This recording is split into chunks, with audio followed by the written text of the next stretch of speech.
Well, folks, good morning. Pastor Rocky. It is day 56 as we continue on down life's highway, and we see some incredible things happening. We had, of course, some high winds last night, a little bit of danger there.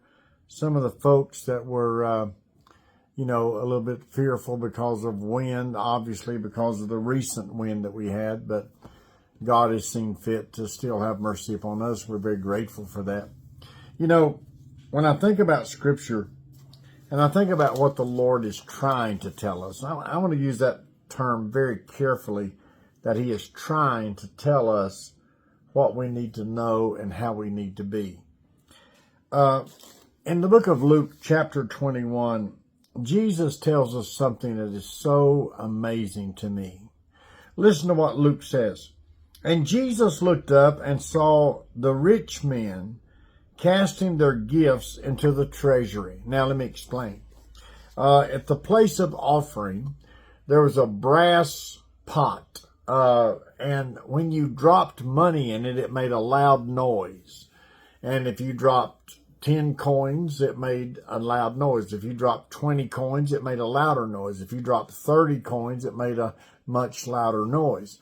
If you dropped one coin, it didn't make much noise, but it made a little bit, because that's the way it was designed. Because in the temple area, people would be known by their giving, by the sound of the pot that the offering was going into.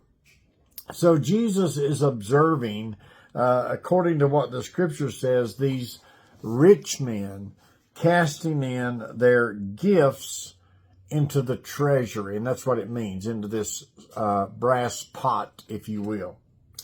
And Jesus saw a certain poor widow casting in to the treasury 2 mites. It took 3 of them to make a penny. 3 of them.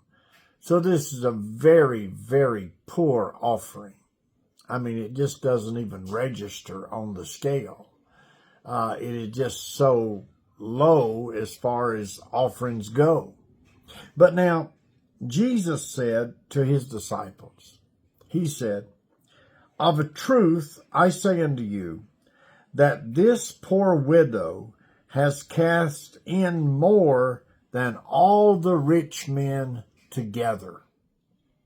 For of all these have their abundance cast into the offering of God, but she of her penury hath cast in all the living that she had."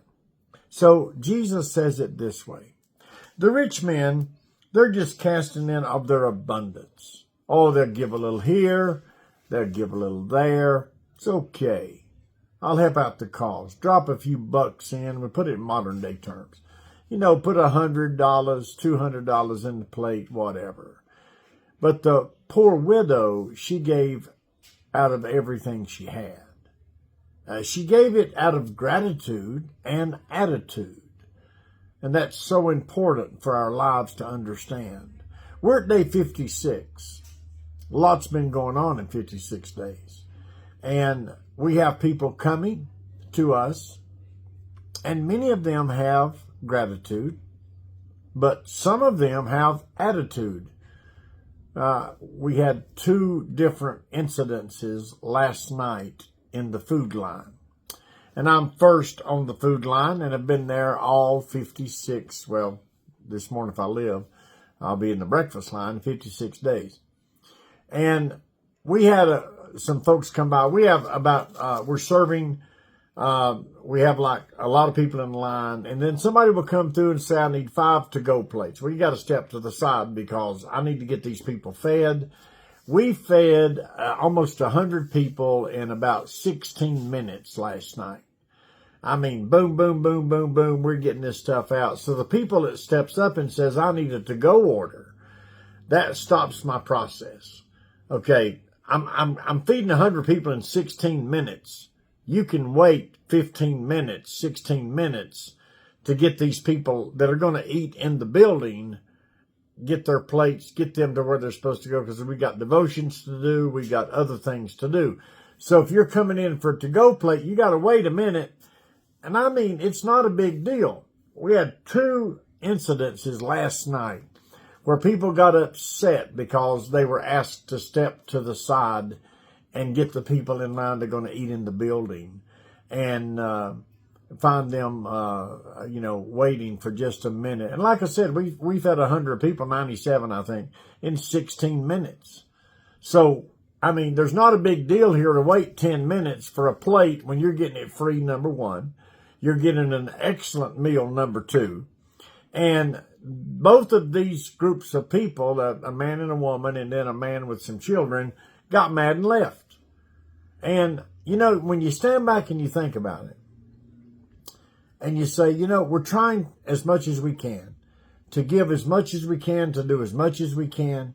We're only asking you to wait just a minute so I can get these people through the line that are going to eat in the building. They don't need one to go. You're waiting anyway. Your 5 minutes is not going to make a difference to you. 10 minutes is not going to make a difference to you. You're waiting anyway. So when I think about these things, and I think about this poor widow, that she gave everything she had. And Jesus recognized that. And it was very important to him. But people give, out of their abundance. It really wasn't a sacrifice. I mean, it wasn't a big deal. They just gave and felt good about it. They dropped those coins in that brass pot and all the noise. And boy, if you dropped a lot of them, people would turn around and look and see. And there you are dropping them in, and people get to see your offering. But the widow didn't do that. She cast in 2 mites, very small, not very much noise. But Jesus says this: she has cast in from what she had, because she cast in all that she had of her living. Wow. If we had more people that would have a servant's heart, we would be so much better off. It's amazing to me that people that come to get things that are free get an attitude about it. It just amazes me. Now, I just want to tell you up front, it does not bother me at all to put somebody on their heels when they come in with an attitude about something that they're getting for free. It doesn't bother me at all, because we're working hard. We're trying to do everything we can, and we're trying to make it happen. And if that comes into a bad spirit or a wrong attitude, it doesn't bother me at all to call them out, just because it's the principle of the thing. Now, Jesus says here that he's talking to his disciples. He's letting people know that this woman had the right attitude with not much of an amount. Think about that a minute. She didn't have much of an amount, but she had the right attitude. The people that had a lot of amount did not have the right attitude. We had a man a few weeks ago that stole the phone in our church. One of our ladies was working, and she laid her coat down with her phone, and this man walked around, older gentleman, and he stole her phone. We have it on camera. I was able to go back on the camera and find this gentleman. He picked the phone up, he looked at it, he put it in his pocket, and actually he went outside and changed his coat and come back in with a different coat on, but he had the phone in his pocket. My wife called the lady's phone. It rang in his pocket in the vestibule. It was kind of funny if it wasn't so ridiculous. And here's a white-headed man, an old man on a cane, that stole the phone. And the lady that owned the phone, when she heard it ring that my wife called, she goes over to him, and we have it on camera. It's right there. And the guy said, oh, well, yeah, here, and I told him, I said, look, man, you got to go. You got to go. That's not the way we do it around here. And it's important to understand that you are giving, when you're giving to the Lord, what you have to offer to the Lord as a sacrifice. Getting all you can and canning all you get's not the way it works. We're supposed to love and to care and to do everything we can the right way.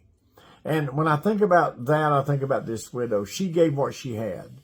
She gave as much as she could possibly give, and she gave it for the right reasons.